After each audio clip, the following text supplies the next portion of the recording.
দোকান ঘরের দরজার তালা ভেঙে দোকানের জিনিসপত্র সহ ক্যাশ বাক্সের টাকা চুরি করে নিয়ে যায় চোরের দল।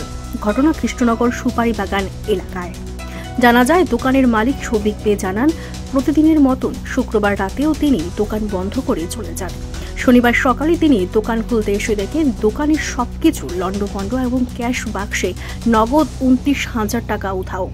ঘটনা দেখতে পেয়ে খবর দেওয়া হয় পুলিশকে। পুলিশ আসে এবং শুরু করে তদন্ত। খোলার সময় যখন আসে দেখি যে আমার দরজা সব ভাঙা, ঘরে ঢুকে দেখি যে আমার ক্যাশ ট্যাশ সব ভাঙা, ক্যাশে যা টাকা ছিল সব নিয়ে গেছে। প্রায় 29,000 টাকার মতো ক্যাশে ছিল। কালকে মাস করে মানুষের টাকা দিয়ে গেছে। আমি আর ঘরে টাকাটা নিয়ে নিই, ক্যাশে টাকাটা ছিল, ক্যাশের টাকা সব ভাঙে সব নিয়ে গেল। সিগারেটের বান্ডিল যা আছে সব নিয়ে গেছে।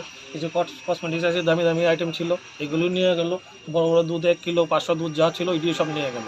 এরপর সব মিলে সে 50-52 হাজার টাকা মাল নিয়ে গেছে। কালকে কি মনে হয় এটা কারা নিয়ে যেতে পারে? এটা সম্ভবত এটা যারা ড্রাগস পার্টি তারাই নিয়ে গেছে। কোন জায়গায় দোকানটা? এটা কর্নেল চৌমুনিতে শহরে ঢুকতে কর্নেল বাড়ি সেকেন্ড গলি প্রথম দোকান। মানে শহরের উপকণ্ঠে এরকম চুরি পুলিশ পহরা থাকা কি মনে হচ্ছে? এটা পুলিশ তো এই টাইমটাতে বোধ হতে পারে তারা ছিল না তেমন টাইমে। এমনিতে এই বিপরে কি জানানো হয়েছে পুলিশকে? পুলিশকে জানানো হয়েছে। সকালবেলায় যখন চুরিটা হয়েছে পুলিশকে লগে লগে ইনফরমেশন দেওয়া হয়েছে। পুলিশ পশ্চিম থানা কিছুক্ষণ আগে পুলিশ এসেছে, পুলিশ এসে সব কিছু ইনকোয়ারি করে দেবে। নাম কি? আমার নাম সুবিদ দে। কবে হয়েছিল চুরিটা? চুরিটা কালকে রাত্রে নাগাদ হয়েছে। মোটামুটি কটার জায়গায়? 2টা থেকে 3টার ভিতরে হয়েছে। চোর ঢুকছে কোন দিকে? বাড়ির ভিতর দিয়ে ঢুকছে।